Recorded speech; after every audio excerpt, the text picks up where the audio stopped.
Magandang araw! Sama-sama tayong matuto sa Teacher Sal Learning Resource Channel. Araling Panlipunan 4, Quarter 1, Week 4. Ang ating paksa ay ang pambansang teritoryo. Sa Liga ng Teritoryo ayon sa Atas ng Pangulo at Doktrinang Pangkapuluan. Archipelagic Doctrine, UNCLOS. Tukuyin at piliin. Tukuyin at piliin ang angkop ng kasagutan sa katanungan sa bawat bilang. Ano ang tawag sa sukat ng lupain na nasasaklaw ng jurisdiksyon ng isang bansa? A. Teritoryo, B. Archipelago, C. Insular, D. Lokasyon. Tama, ito ay teritoryo. Alin sa mga sumusunod na mga pulo ang nadagdag sa teritoryo ng Pilipinas dahil sa kasunduan sa pagitan ng Estados Unidos at ng Gran Britanya noong Enero 2, 1930? A. Mangsi at Turtle, B. Sabah, C. Spratly, D. Batanes. Mahusay, ito ay letter E, Mangsi at Turtle. Saang artikulo sa Saligang Batas ng Pilipinas matatagpuan ang tungkulin ng bawat Pilipinong pangalagaan at ipagtanggol ang bansa?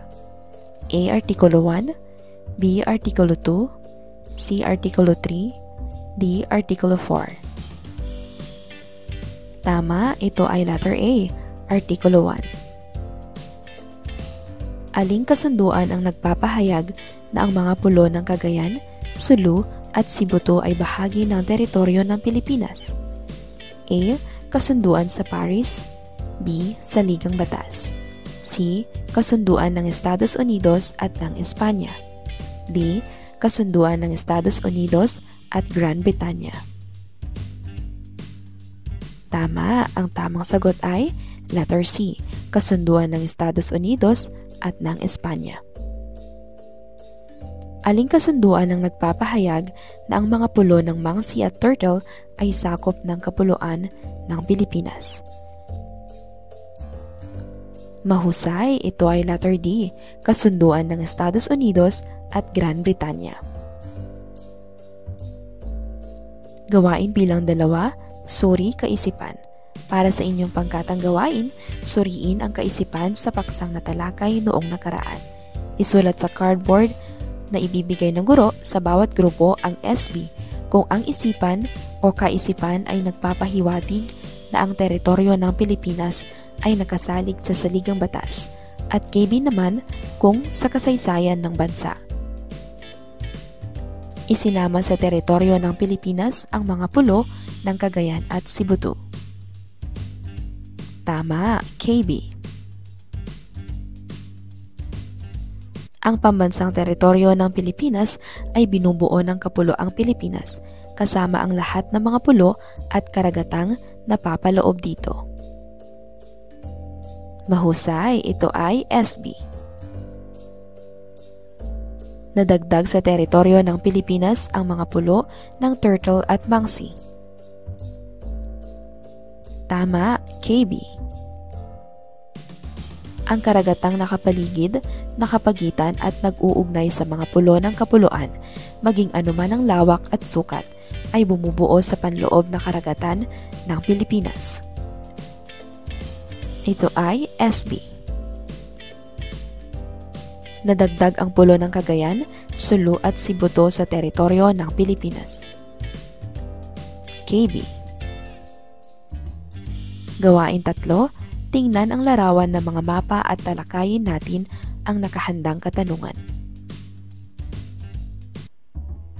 Para sa unang larawan.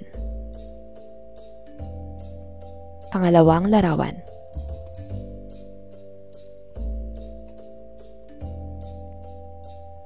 Ano ang napapansin nyo sa dalawang larawan?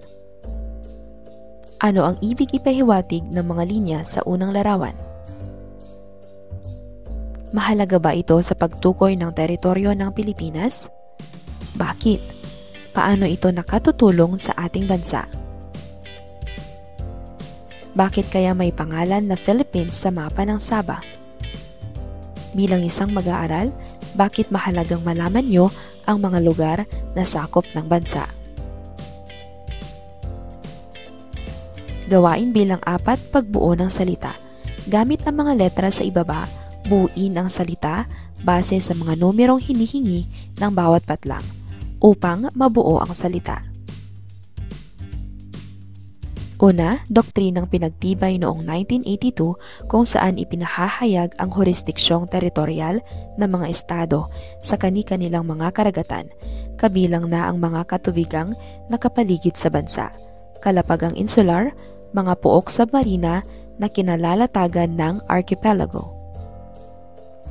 Ang sagot ay doktrinang pangkapuluan. Sumunod, ito ay nagsasaad na ang isang kapuluang estado ay may jurisdiction hanggang sa 200 nautical miles mula sa batayang guhit kung saan sinusukat ang territorial sea batay sa doktrinang pangkapuluan. Tama, ito ay exclusive economic zone. Kaugnay na paksa bilang isa, pambansang teritoryo ng Pilipinas. Mahalagang matiyak ang pambansang teritoryo ng isang bansa upang maiwasan ang anumang pakikialam ng mga dayuhan. Ang kabuuang teritoryo ng Pilipinas ay nakasaad sa mahalagang kasulatan at mga datos na nababatay sa atas ng Pangulo at doktrinang pangkapuluan. Teritoryo ng Pilipinas ayon sa atas ng Pangulo. Ipinahayag sa atas ng Pangulo bilang 1569 Presidential Decree 1596 na nilagdaan ni dating Pangulong Ferdinand Marcos Sr. noong Hunyo 11, 1978 ang pag-angkin sa mga bagong sakop ng Pilipinas, ang mga pulo ng kalayaan na bahagi ng Spratly Islands. May layo itong halos 300 kilometro mula sa baybayin ng Palawan. Lumalawak ang sakop ng bansa nang ipahayag ang natatanging Zonang Pangkabuhayan o Exclusive Economic Zone o EEZ. Ipinahayag ito sa Presidential Decree No. 1599. Tanging ang Pilipinas lamang ang may karapatang gumamit at mangalap sa mga yamang nasasakop ng zonang ito. Ito'y may layong 200 nautical miles. Teritoryo ng Pilipinas ayon sa doktrinang pangkapuluan. May layo itong halos 300 kilometro mula sa baybayin ng Palawan. Lumalawak ang sakop ng bansa nang ipahayag ang natatanging zonang pangkabuhayan o Exclusive Economic Zone o EEZ. Ipinahayag ito sa Presidential Decree No. 1599. Tanging ang Pilipinas lamang ang may karapatang gumamit at mangalap sa mga yamang nasasakop ng zonang ito. Ito'y may layong 200 nautical miles. Noong Disyembre 10, 1982 ay idinaos ang isang mahalagang pulong ng mga kaanib ng nagkakaisang bansa sa batas, pangkaragatan, United Nations Convention on the Law of the Sea o UNCLOS sa Jamaica. Sa pulong na ito ay pinagtibay ng 130 na bansa ang kasunduan hinggil sa mga batas na may kinalaman sa teritoryong pantubig ng mga bansa. Ilan sa mga napagkasunduan ng UNCLOS ay ang sumusunod.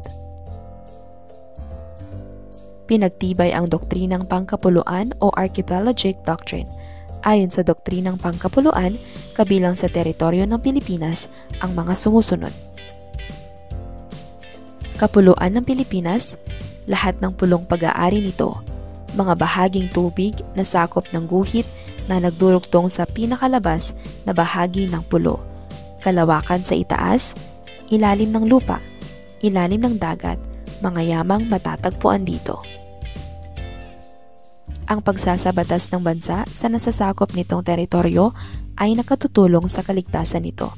Kung hindi titiyakin ng bansa ang lawak at ang sakop ng teritoryo nito, magkakaroon ng suliranin tungkol sa kaligtasan at katiwasayan. Ilang maaaring suliranin ay ang mga sumusunod. Pag-aalitan ng mga kalapit bansa sapagkat bawat isa ay magkakainteres na angkinin ang teritoryo. Pagpasok sa ating bansa ng mga dayuhan ng walang pahintulot. pagpasok sa kapuluan ng mga sasakyang pandagat ng mga bansang banyagang maaaring magdulot ng panganib sa katiwasayan ng bansa. Pinahaba ng 12 nautical miles ang dating 3 nautical miles bilang hangganan ng teritoryo sa palibot ng kapuluan. Inaprubahan ang Exclusive Economic Zone na nagsasaad na ang isang kapuluang estado ay may jurisdiksyon hanggang sa 200 nautical miles mula sa batayang guhit kung saan sinusukat ang Territorial Sea. Sa loob ng zonang ito, may karapatan ang bansang pangasiwaan, pangalagaan, paunlarin ang yamang matatagpuan sa ilalim ng lupa, dagat at mga nasa kailaliman nito. Mula noon hanggang ngayon, marami nang naging usapin hinggil sa legal na pagmamay-ari ng mga teritoryo ng bansa. Ilan dito ay ang usapin tungkol sa isyu ng Spratly Islands at Sabah. Ang Pilipinas, gayon din ang bansang Indonesia, ang ilan sa mga bansang higit na nakinabang sa mga batas na itinadhana ng doktrinang pangkapuluan. Sa doktrinang ito, malinaw na isinasaad na ang lawak ng isang bansa ay nasusukat sa pamamagitan ng mga likhang isip na guhit na magdurugtong sa mga pulong pinakalabas at pinakamalayo na kukulong sa katubigan ng kapuluan. Sa makatuwid, may karapatan ng isang estado, gaya ng Pilipinas na galugarin, pakinabangan, panatilihin, pangasiwaan ang mga likas na yamang sinasakop nito. Gawain bilang 5, ulat, kaalaman. Sa pamamagitan ng binasang aralin, sagutin ang mga katanungan at iuulat ito sa klase. Narito ang mga hakbang. Pumunta sa kani-kaniyang pangkat at basahin ang mga impormasyong ibabahagi tungkol sa paksang tatalakayin. Basahin nyo ang mga impormasyon sa loob ng 10 minuto. Gamit ang mga impormasyong nakuha, sagutin ninyo bilang isang pangkat ang mga katanungan at isulat ang mga kasagutan sa Manila paper na nakalaan para sa inyo. Bibigyan kayo ng karagdagang 10 minuto upang matapos ito. Pagkatapos ng 10 minuto, ilahad ninyo ang inyong ginawa sa loob ng 20 segundo at ipaskil ito sa itinalagang lugar sa silid-aralan. Pagkatapos ng presentasyon, makibahagi sa pagproseso ng naging gawain. Sikaping mapagnilayan ang kahalagahan ng bawat detalyeng inyong ibinahagi at natutunan mula sa iba. Ano ang kahulugan ng Atas ng Pangulo bilang 1569? Nakabuti ba ito sa Pilipinas? Sa paanong paraan? Tama, ang Atas ng Pangulo bilang 1569 ay nagsasaad ng pag-angkin ng Pilipinas sa mga pulo ng kalayaan. Nakabuti ito sa Pilipinas dahil nadagdagan ang sakop ng ating teritoryo. Nakatulong ito upang maprotektahan ang ating likas na yaman sa lugar na iyon. Bakit naging mahalaga ang doktrinang pangkapuluan? Ipaliwanag. Mahalaga ang doktrinang pangkapuluan dahil dito ipinagtibay na kabilang sa teritoryo ng Pilipinas ang mga tubig sa pagitan ng mga pulo. Dahil dito, mas naging malinaw ang hangganan ng ating bansa at mas naprotektahan ang ating likas na yaman. Sa inyong palagay, karapat-dapat bang magkaroon ng pambansang teritoryo ang bawat bansa? Bakit? Oo, karapat-dapat na magkaroon ng pambansang teritoryo ang bawat bansa. Ito ay upang mapanatili ang seguridad at kapayapaan ng bansa at upang maprotektahan ang likas na yaman nito. Paskil kaalaman. Iulat sa loob ng kahon ang mga kaalaman kung ito ba ay ayon sa Atas ng Pangulo o ayon sa doktrinang pangkapuluan. Mga kaisipan, Presidential Decree No. 1596. Pag-angkin sa bagong pulong sakop ng Pilipinas ang mga pulo ng kalayaan na bahagi ng Spratly Island. Pinahaba ng 12 nautical miles ang dating 3 nautical miles bilang hangganan ng teritoryo sa palibot ng kapuluan. Mahalagang pulong ng mga kaanib ng nagkakaisang bansa sa batas, pangkaragatan o UN Clause. Nilagdaan noong Hunyo 11, 1978. Inaprubahan ang Exclusive Economic Zone o EEZ. Ikategorya ito kung ito ay ayon sa atas ng Pangulo o ayon sa doktrinang pangkabuluan. Narito ang mga tamang sagot.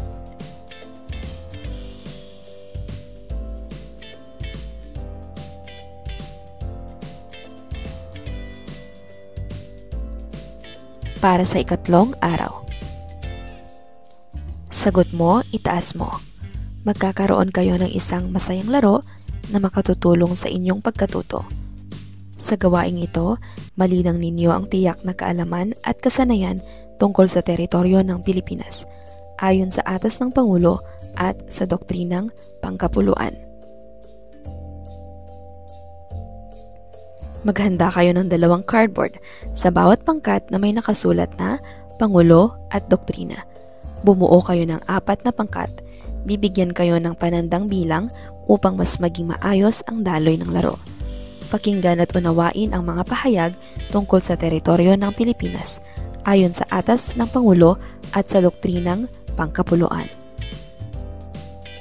Itataas nyo ang cardboard na may salitang Pangulo kung ang pahayag ay tungkol sa atas ng Pangulo at doktrina naman kung ito ay tungkol sa doktrinang pangkapuluan. Kapag tinawag ang inyong bilang, ihanda ang sagot at itaas ang tamang cardboard. Bawat tamang sagot ay may katumbas na puntos. Magtutuloy-tuloy ang laro hanggang sa maubos ang lahat ng pahayag. Ang pangkat na may pinakamaraming puntos sa dulo ng laro ang siyang itatanghal na panalo. Para sa mga pahayag, ipinahayag ni Pangulong Marcos Sr. na ang mga pulong kabilang sa pangkat ng Kalayaan Island ay sakop ng teritoryo ng Pilipinas. Pangulo. Pinahaba ng 12 nautical miles ang dating 3 nautical miles bilang hangganan ng teritoryo sa palibot ng kapuluan. Doktrina. Presidential Decree No. 1596. Pangulo. Inaprubahan ang Exclusive Economic Zone o EEZ. Doktrina. Nilagdaan noong Hunyo 11, 1978. Pangulo. Mahalagang pulong ng mga kaanib ng nagkakaisang bansa sa Batas Pangkaragatan o UN Clause. Doktrina. Pag-angkin sa bagong pulong sakop ng Pilipinas, ang mga pulo ng kalayaan na bahagi ng Spratly Island. Pangulo. Kabilang sa teritoryo ng Pilipinas ang mga bahaging tubig na sakop ng guhit na nagdurugtong sa pinakalabas na bahagi ng pulo. Doktrina. Pinagtibay ang doktrinang UN Clause noong Disyembre 10, 1982. Pinagtibay ang doktrinang UN Clause noong Disyembre 10, 1982. Ito ay doktrina. Inaprubahan ng Exclusive Economic Zone na nagsasaad na ang isang kapuloang estado ay jurisdiksyon hanggang 200 nautical miles mula sa batayang guhit kung saan sinusukat ang territorial sea. Ito ay doktrina. Diagram ng pag-unawa. Ating balikan muli ang mga napag-aralang konsepto tungkol sa teritoryo ng Pilipinas ayon sa kasaysayan at sa ligang batas. Sagutin ang mga sumusunod na katanungan, isulat ang inyong sagot sa loob ng kahon.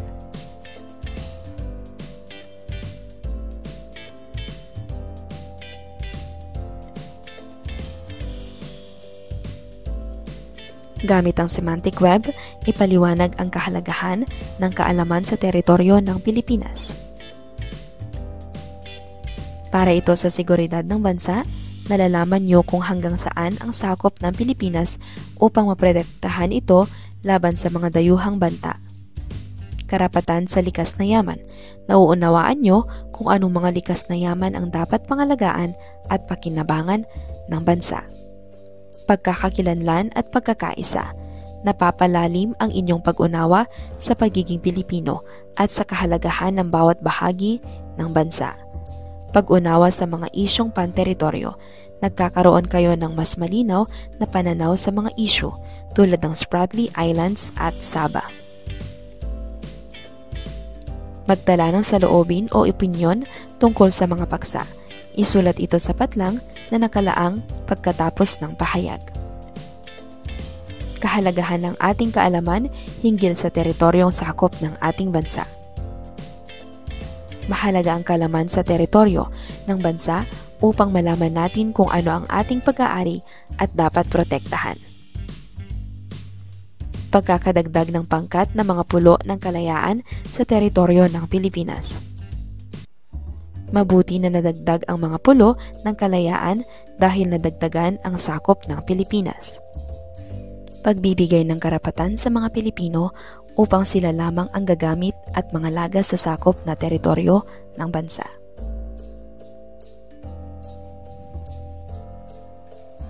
Mahalaga ito upang ang mga Pilipino lang ang makinabang at makapangalaga sa sariling likas na yaman.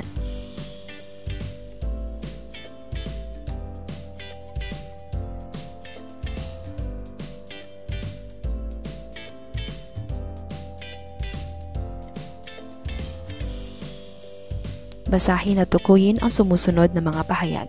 Isulat ang salitang tama kung ito ay nagpapahayag ng kawastuhan ukol sa teritoryo ng Pilipinas at mali naman kapag hindi, sapat lang na nakalaan. Ang Pilipinas ay isang kapuluan o arkipelagong binubuo ng malalaki at maliliit na mga pulo. Ito ay tama. Ang pagkikialam ng mga dayuhan ay maiwasan dahil sa pagtiyak ng pambansang teritoryo. Tama.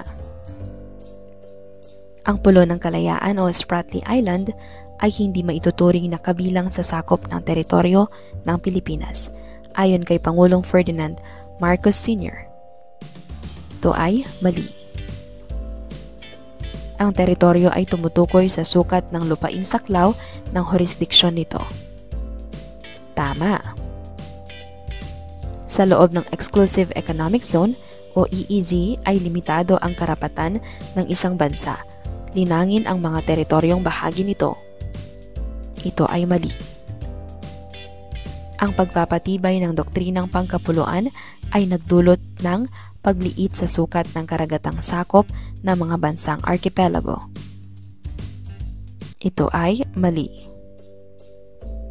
Kung walang mga batas na nangangalaga sa pag-aari at pag-aangkin ng teritoryong sakop, magiging madali para sa mga dayuhan ang pagpasok sa alinmang teritoryo, lalo na sa mga kapuluan. Ito ay tama. Ang teritoryo ay isang mahalagang sangkap ng isang estado, kaya't ang bawat mamamayan ay may tungkuling pangalagaan ito at ipagtanggol laban sa mga dayuhan. Ito ay tama. Hanggang sa kasalukuyan, ang isyu kung saan bansa nabibilang ang Sabah ay nananatili pa ring walang kasagutan. Tama. Ang mga suliraning may kinalaman sa pag-aari ng mga lugar na nasasakupan ay nakabubuti sa Pilipinas kung ito ay hindi makipag-ugnayan sa mga karatig bansa nito. Ito ay mali.